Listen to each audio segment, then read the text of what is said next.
بسم اللہ الرحمن الرحیم۔ السلام علیکم ورحمۃ اللہ وبرکاتہ۔ آپ حضرات لوگ کو ایک بتا دینا چاہتا ہوں، پاکستان سے ایک مفتی ہے جو دیوبند سے تعلق رکھتا ہے۔ اس کمبخت جاہل نے حضور صلی اللہ علیہ وسلم کے شان میں گستاخی کرتا ہے۔ وہ یوٹیوب پر بیٹھ کے غلط سلط بیان دیتا ہے۔ اس جاہل کو مفتی کس نے بنا دیا؟ کیسی تعلیم اس نے حاصل کی؟ ہمارے حضور صلی اللہ علیہ وسلم کے بارے میں کہتا ہے ان کو پڑھنا لکھنا نہیں آتا ہے۔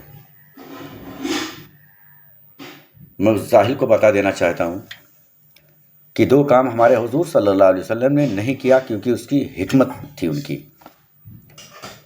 حضور صلی اللہ علیہ وسلم نے اذان کبھی نہیں دیا۔ اگر اذان دیتے تو جہاں تک ان کے الفاظ جاتے، آواز جہاں تک جاتی اتنا سمٹ جاتا، سب اتنا سارا دائرہ اس سمٹ جاتا وہاں۔ اس لیے ہمارے نبی صلی اللہ علیہ وسلم نے اذان نہیں دیے۔ رہے گی بات ان جاہلوں مردودوں لوگوں نے جو نیا فتنہ ظاہر کر دیا کہ ہمارے حضور صلی اللہ علیہ وسلم ان پڑھ تھے، انہیں لکھنا پڑھنا نہیں آتا تھا، تو میں اس کمبخت کو کہہ دینا چاہتا ہوں کہ حضور صلی اللہ علیہ وسلم جس چیز پہ ہاتھ رکھ دیتے وہ چیز مکمل ہو جاتی تھی۔ اگر کسی لوٹے میں ہاتھ ڈال دیں تو پانی ختم نہیں ہو جاتا تھا۔ اگر وہ کہہ دیں کہ آپ کی اولاد کو بلاؤ، حتیٰ کہ وہ انتقال کر گیا ہوتا تو بھی وہ حضور صلی اللہ علیہ وسلم کے اشارے پہ واپس آ جاتا۔ تو کیا اللہ تعالیٰ نے انہیں اتنا قوت عطا نہیں فرمائی تھی کہ آپ خیر البصر ہیں؟ اے محمد، آپ لوگوں سے کہہ دیجئے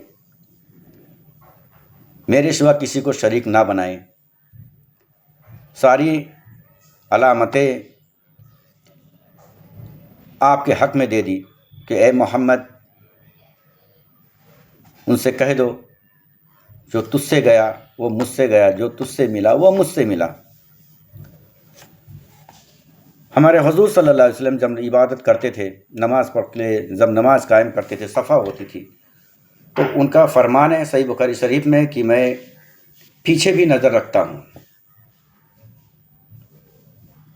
370 ڈگری میں پیچھے بھی دیکھ سکتے تھے ہمارے حضور صلی اللہ علیہ وسلم، کون سے صحابہ کیا کر رہے ہیں، یہاں تک کہ داڑھی بھی کھجا رہے تو ہمارے حضور کو پتہ ہوتا۔ تو کیا ہمارے حضور صلی اللہ علیہ وسلم اگر کسی کاغذ پہ یا کسی بھی چیز پہ اگر ہاتھ رکھ دیں تو کیا وہ حرف اللہ کے کلام میں تبدیل نہ ہو جائے؟ یہ جاہل نے ایسی بات کہی ہے کہ اس کو کیا ہی کہیں، مفتی بنا کیسے، میرے وہی سمجھ میں نہیں آ رہا ہے۔ حضور صلی اللہ علیہ وسلم دنیا کے لیے بشارت بن کے ہوئے، خیر البصر۔ اگر ہمارے نبی کریم صلی اللہ علیہ وسلم یہ کام خود ہی کرتے تو لوگ سمجھتے، ان کو علم تھا اس بارے میں ہمارے حضور صلی اللہ علیہ وسلم کو کہ آنے والے چیز میں کیا کیا فتنے ہوں گے، کتنے فرقے ہوں گے، سب کچھ معلوم تھا۔ اسی لیے انہوں نے قرآن پاک کو خود نہیں لکھا، یہ ان کی حکمت تھی۔ اگر انہوں نے خود لکھ دیا ہوتا، رب العالمین نے جو کلام نازل فرمائی جبریل و امین کے ذریعے سے، پڑھو اقرا، تو اگر حضور صلی اللہ علیہ وسلم خود لکھتے تو یہ آج کی قوم جاہل لوگ جو اتنے فرقوں میں بٹی ہوئی ہے، وہ یہ بھی کہتے کہ وہ قرآن بھی اللہ کا لکھا ہوا نہیں ہے، ان کا لکھا ہوا ہے، مطلب انہی نے سب کچھ تبدیل کیا ہے۔ یہ حضور کو پتا تھا پہلے سے، اسی لیے حضور نے ایسا کبھی نہیں کہا، خود کبھی کوئی چیز نہیں لکھا، اس لیے تو گواہ ہے۔ اگر خود لکھتے تو پھر باقی حدیث جو ہے اس کو بھی نہیں مانتے لوگ۔ حضور لکھتے تھے، کچھ بھی لکھتے تھے حضور۔ اسی لیے گواہ کے طور پہ اللہ کو کیا نہیں پتہ ہے، ہر چیز پتہ ہے، ہر چیز پتہ ہے۔ آپ کتنا گناہ کرتے ہو، کتنا بھلائی کرتے ہو، چھپ کے کرتے ہو، جان کے کرتے ہو، ظاہر کرتے ہو، یہاں تک کہ دلوں کی بات، آپ کی سانسیں بھی، ایک ایک سانس کا خبر ہے ہمارے اللہ کو سبحانہ و تعالیٰ کو، ہر چیز کی علم ہے۔ پھر انہوں نے فرشتوں کو کیوں نازل کیا؟ کرامن کاتبین ہمارے کندھوں پہ کیوں رکھے؟ اتنے سارے فرشتے سوال و جواب کے لیے، ہر اعمال کے لیے کیوں رکھے فرشتے میں؟ کیونکہ یہ گواہ رہیں۔ اور لوگوں کو اس سے عبرت ملے، کچھ سیکھ حاصل ہو، اس لیے رکھے، نہیں تو ہمارے رب العالمین کو کیا ضرورت تھی؟ بھائی وہی مالک ہے نا، سارے کائنات کے سارے خالق و مالک وہی ہیں، ان کو کیا ضرورت تھی کسی کو فرشتے رکھنے، کسی کو کسی کا کیا چل رہا ہے کیا نہیں چل رہا، ہر چیز کے بارے میں خیال رکھے، اس لیے رکھا کیونکہ ان کو ثابت قدم پائے، اور یہ اس دن گواہ رہے ہیں۔ قرآن کو جس نے لکھا وہ ایک صحابی تھے، اور وہ ایسے صحابی تھے کہ انہی کو اس کا لقب ملا۔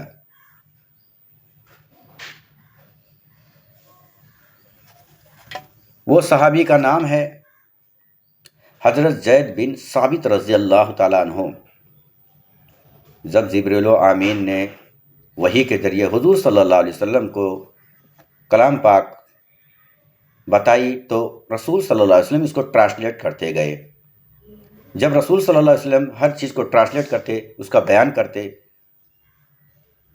تو صحابہ رضی اللہ تعالیٰ عنہ حضرت زید بن ثابت رضی اللہ تعالیٰ عنہ اونٹ کی کھال پہ اس کلام کو لکھتے جاتے تھے۔ میرے بھائی یہی سچائی ہے، اور اس واقعہ کو بھی آپ دیکھ سکتے ہیں، قرآن پاک میں اس کو موجود ہے، آپ دیکھ سکتے ہیں، صحیح بخاری شریف میں بھی ہے، وہاں بھی آپ دیکھ سکتے ہیں۔ حضور صلی اللہ علیہ وسلم کو جو کہتے ہیں جاہل لوگ کہ انہیں پڑھنا لکھنا نہیں تھا، تو وہ بیوقوف ہیں، ایسے بدعتی لوگ ہیں وہ، کہ یہی نفرت پھیلانا، یہی وہ فرقے ہیں۔ 73 فرقہ ہمارے حضور صلی اللہ علیہ وسلم نے یوں ہی نہیں بتایا، یہ ویسے ہی فرقے ہوں گے کچھ، نماز پڑھیں گے، اللہ کو مانیں گے، رسول کو مانیں گے، صحابہ کو مانیں گے، کچھ لوگ ایسے ہیں ولیوں کو نہیں مانیں گے، کچھ لوگ ایسے ہیں کہ سارے لوگ کو مانیں گے، اللہ کو مانیں گے، رسول کو مانیں گے، صحابہ کو مانیں گے، ولیوں کو مانیں گے، لیکن ولیوں کی نہیں مانیں گے۔ ایسے کچھ وہی انہی طرح کچھ ہمارے میں بھی ہے، سنی بھائی میں۔ کبھی کبھی ہمیں شرم بھی آتی ہے کیونکہ ہم بھی سنی ہیں، لیکن میں سنی کو فالو نہیں کرتا، سنیت کو فالو کرتے ہوں میں۔ اب ایسی حالت آ چکی ہے، ایسا وقت آ چکا ہے کہ لوگ سنی کا نام سنتے ہی قبر پجوا حلوہ خور کہنے لگ جاتے ہیں۔ لیکن میرے بھائی سب ایک جیسے عبادت گزار نہیں ہوتے۔ ہاں ان کی غلطیاں تو ہے، اس کے جاہل پن اتنے ہو گئی ہیں ان کی کہ کسی مزار پہ اگر ہم جاتے ہیں اور وہاں پوچھتے ہیں نماز کے کتنے فرض ہیں، کتنا حقوق ہے، وضو کے کتنے فرض ہیں، نماز میں کتنے سجدے ہیں، اس کے بارے میں علم ہی نہیں رہتا انہیں۔ اللہ کون، اس کا فرمان کیا، رسول کون، ان کی ہدایت کیا، یہ سب کے بارے میں علم ہی نہیں ہے ان کو، اور اپنے ولیوں کے دیوانے بنے بیٹھے ہیں۔ اگر ایسی کوئی بات ہوتی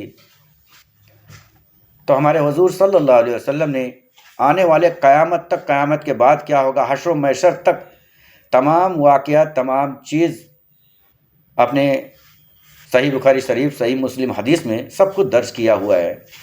ہر وہ بیان دیے، ہر وہ الفاظ کو صحابہ رضی اللہ تعالیٰ عنہ نے اس کو درج کرتے چلے گئے، تمام حدیثوں میں موجود ہے۔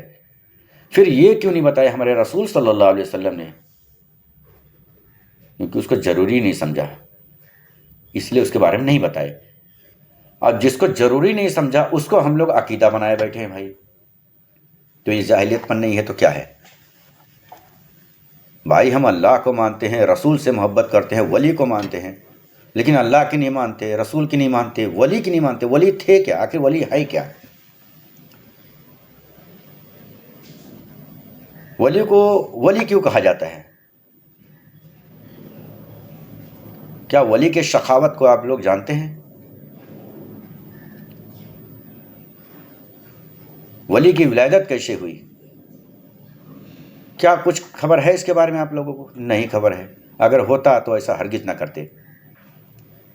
فتوی رضوی اعلیٰ حضرت بھی یہی فرماتے ہیں، ان کی حدیث بھی پڑھ کے دیکھ لیتے، کہیں بھی اس کا ذکر نہیں ہے۔